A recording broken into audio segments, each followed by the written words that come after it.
Hey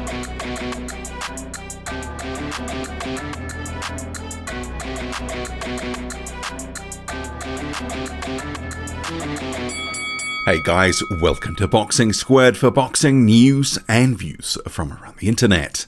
Daniel Dubois will face a new opponent on August 29th with German Erik Pheifer out, and in comes Dutchman Ricardo Snijders. He has a record of 18-1. So this is a really disappointing result. This is a terrible main event, much worse than the Erik Pheifer fight. At least that held some mystery.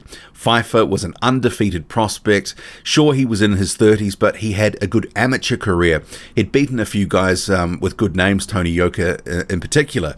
And you kind of thought, well, maybe there's the prospect he might be able to push and test Daniel Dubois a little bit. Give him something to think about, because at this stage, that's what Dubois needs. He's largely untested. And this fight with Ricardo Snijders, no offense to him, but this is on the level of Kyotaru Fujimoto or Ebenezer Tete. It really is a gross mismatch, a terrible main event, and it's really disappointing that this is the opponent.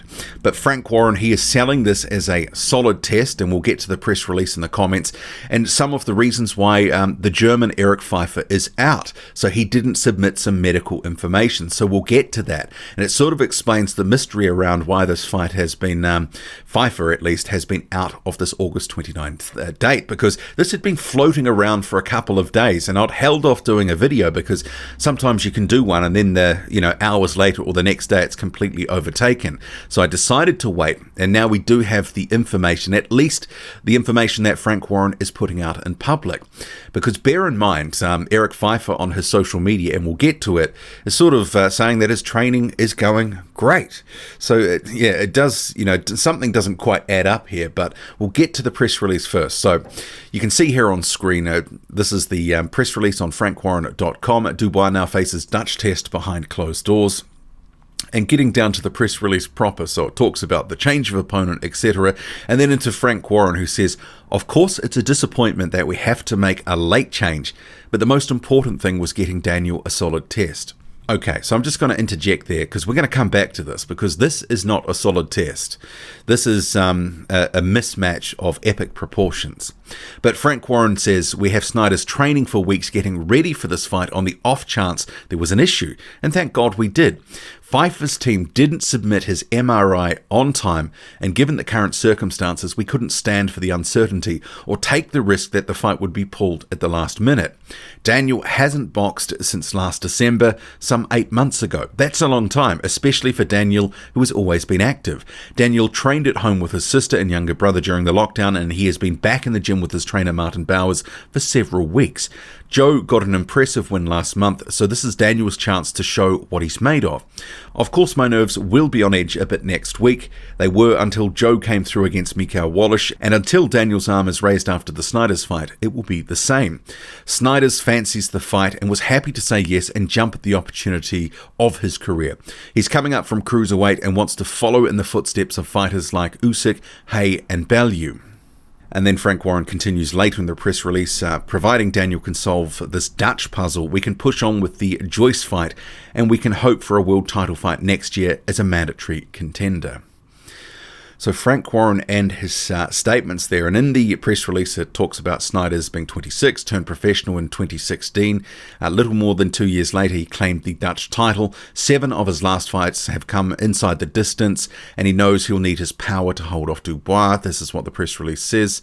But we'll just quickly get to his record, because he has been at cruiserweight pretty much for the majority of his career. And this is not an unbeaten fighter. So Snijders, he lost to Tumbwe Dzeko. Dzeko was actually recently meant to face Danny Williams, but that seemingly has been postponed.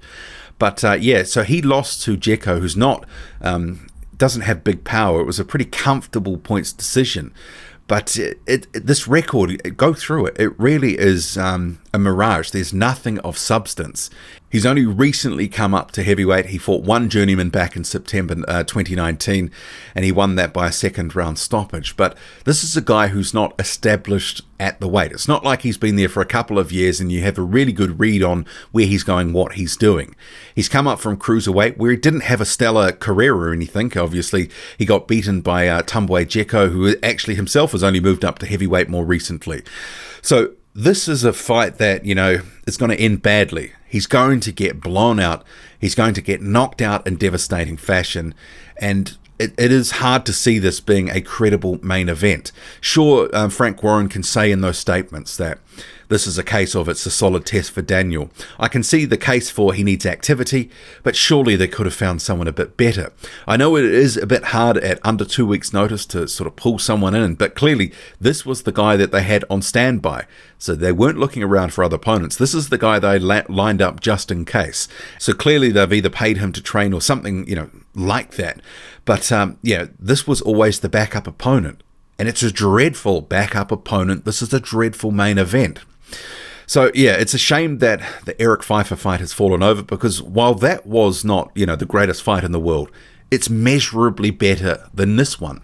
So Frank Warren can say it's a test, solid test, as he put it. But I don't think anyone's going to be buying this. And it is a shame for Dubois. He's going to get some activity out of this, but nothing more. And Frank Warren can talk about the nerves that he's got and, can Daniel Dubois get through this test, etc. That's just promoter speak. That's just hype talk. Daniel Dubois is going to have zero issues with this guy. This guy is going to get ironed out in emphatic fashion. And, let's just hope there's a little bit of meat on the undercard, because this is not a good main event at all. But it raises the question, what is up with Erik Pheifer's team? Why haven't they submitted the requisite documents? And it's not to say that he's got an issue, because I've said it was medical reasons, he didn't submit some documents. If that is the case, and he was meant to meet a deadline and hasn't done so, his team, well, that is just poor on their part. Because on social media, Pheifer has been, somewhat more active in recent days with different posts. And so this one here from a day or so ago, because there was the rumors floating around that the fight was off. And I did post this one here on Twitter, sort of saying, this is so, weird, the situation, because Pfeiffer's out here saying his training's going great. And then we're hearing that the fight might be off. So what was the real story? It was just a complete vacuum of information. It was just, pure speculation. And when you hear medical reasons, you think, oh, something might be wrong. But is this just a paperwork issue that hasn't been resolved? So the whole thing is very weird and bizarre. But seemingly Pheifer is in shape. He's training. And this was this one here on screen now. This was about the time that the new opponent for Daniel Dubois was announced. And Pheifer obviously training, yada, yada, yada. So, I mean, it's weird. But this is a terrible fight, a terrible main event. And Daniel Dubois is going to get nothing for it. And I know that there will be some people saying, you're being a bit harsh here. But, Daniel Dubois has had enough of these opponents. We've seen Fujimoto, we've seen Tete, and Lati was a bit better, but this level of fight, he's past it now. And sure, this is at short notice of bringing in Ricardo Snijders, but why didn't they have a better backup opponent all lined up? Because this is not a good fight. I don't see how this is going to impress Frank Warren's paymasters at BT, who'll be probably not that impressed that it's a step down in quality. And it's a former cruiserweight who's not established at heavyweight. And the guy, is not much chop, and his record really does show he's been fighting, for the most part, pretty low-level opposition at cruiserweight.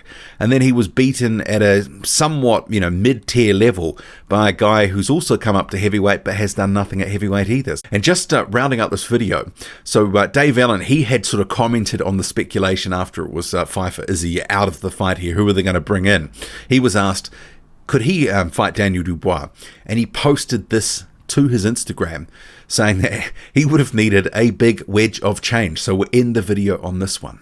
I think to fight Daniel Dubois on 10 days notice, I would want about £3 million, about 6,000 paracetamol, and testing.